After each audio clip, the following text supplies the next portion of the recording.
There you go. So I'm actually not going to be checking scores here on my phone. It's actually just a note, so I don't think I'm checking scores or text or anything like that. But anyways, I want to start out by saying I want to give Fred and Marianne Hamilton a very nice thank you for what's going to be a spectacular evening tonight. And I know there's a lot of time and resources. Right, Fred? Resources? They go into something like this. So thank you very, very much tonight for putting this on. Much appreciated. And then I also want to say special thanks to Karen and Randy Roberts, as well as Bob and Carrie Brummett for last night. It was a classy event, so thank you very much for that as well. So with that being said, I was introduced to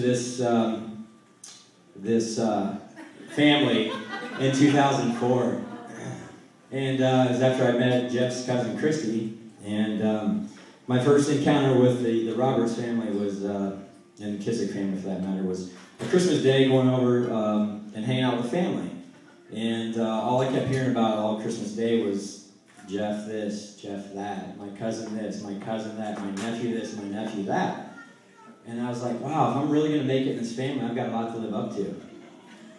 This guy, you know, nobody can stop talking about him. So anyways, I said, you know, okay, how cool can this guy really be? Let's find out more about this guy. So I'm asking about him. First thing I hear is, you know, he rebelled against his family's will and decided to move to California. And some of you guys may not know me, but I did the same thing. I'm like, well, check. I got that one. So the second one was, well, you know, he's a huge Cardinals fan. I'm like, check. Got that one too. He loves music. Check. I'm like, this is getting easy. This guy's not all that cool. And then all of a sudden I found out this guy can play the guitar like no other in his sleep. And that presents a problem. Maybe I'll have to learn how to play the guitar. Oh yeah, hey, by the way, Jason, he's a PGA professional, he's a scratch golfer. And I said, I'm in deep shit.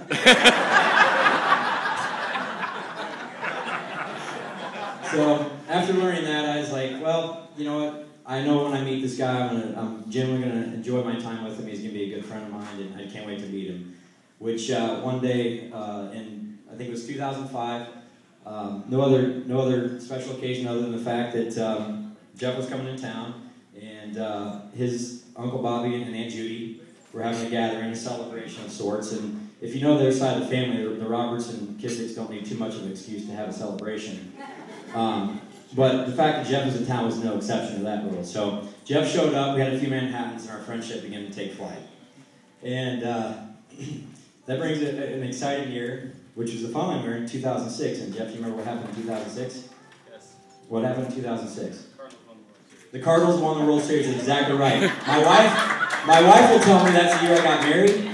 She reminds me of that, but it was the year the Cardinals won the World Series. So, anyways, so the Cardinals won the World Series. It is the year of my wedding, and so we invite Jeff to be a part of that. And after the rehearsal dinner, we had a karaoke party, and so I'm hanging out with friends and family, this and that, and I start to hear the most beautiful rendition, karaoke version of Bobby McGee by Janis Joplin.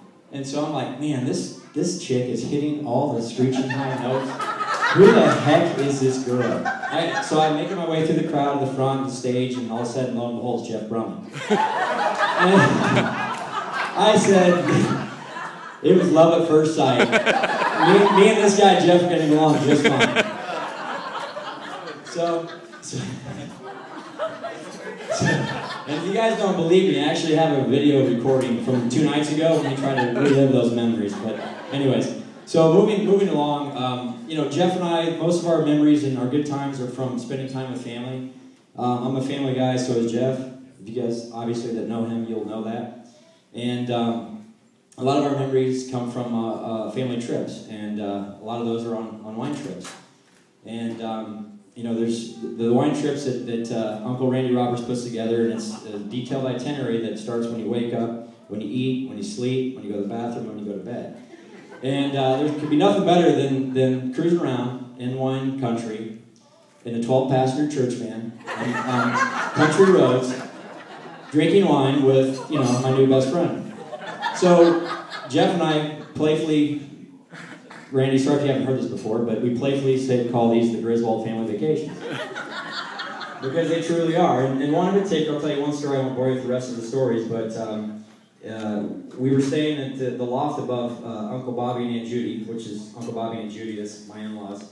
And we're staying in the loft above their house. And all the smart people decided to go to bed after wine tasting. And Jeff and I thought it was brilliant to stay up and play the guitar. Well, he was playing the guitar and sing. And after our 12th rendition of Tiny Dancer, because his cousin Christy kept saying, play it again, play it again. So after 12 renditions, we hear this big loud thud on the floor. And, you know, we're up on the loft and below us. And we keep hearing this pounding, and all we hear is, shut up! And we sat there and we stopped, and we got dead silent, and we started giggling, our shoulders were shaking. We looked at each other and like, I think that was Aunt Judy. Let's go to bed. So what did we do? We said, let's do it one more time. So the 13th rendition, we made it through Tiny Dancer, 5 seconds, and Judy, the broomstick on the top of the floor, hits again and tells us to shut up. Sorry, Judy, but I had to go there with that one. So anyways, there's lots of other memories I could share with Jeff. You know, when Christy and I moved out to San Diego, he came down many times, brought the guitar, and we would sit around, and next thing you know, after Jeff and I are hanging out, we have friends and neighbors and people want to come hang out with us and whatnot. And you know, I think one night we actually even made our own record. We called it Temecula Take Two. It was a tribute to one of our trips to Temecula. But anyways, there was one thing that's always missing from these memories, and it was the right companion for Jeff. And you know, the family was always worried about it. I wasn't so much as worried about it, but you know, one day Jeff said, "You know what? I think I found the right girl." And so, matter of fact, I'm going to bring her on our next wine trip. And I'm like, "Well, Jeff, you've done that once before. Maybe that's not a good idea." Because the last potential companion you brought did not work out so well. So we're like, "Hey, what the heck? You know, let's see what happens." So anyways, he brings Noelle on this trip, and nobody can, you know, we can't wait to meet her. It's 10:30 at night. Jeff and Noelle finally show up, and we're all waiting in the hotel room. We're hanging out, and we're all like huddled around Noelle. Hey, how you doing? What's going on? And so, anyways, long story short is that at the end of the night, everybody knew. And just to tell you how everybody knew was that Uncle Randy used to come up with scorecards for wineries. So when you go to wineries and you taste, you mark down if you like the winery and this and that and the other.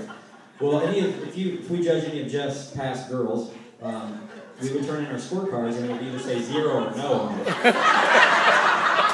And so, after spending an hour and a half with Noelle, I think that any member of that family would have been willing to turn in their scorecard after an hour and a half and it would have said 10 or yes. And so I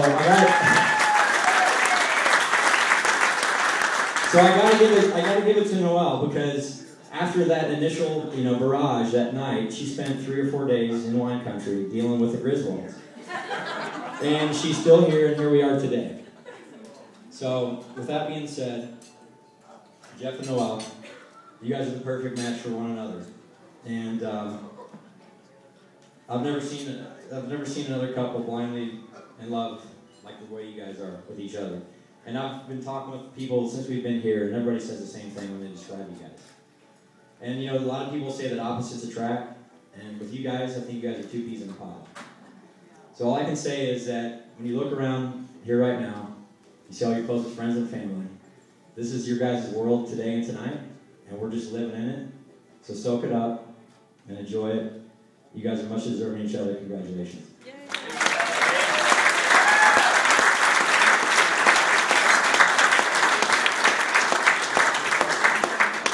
Cheers. Have a toast for that one. I forgot. Cheers.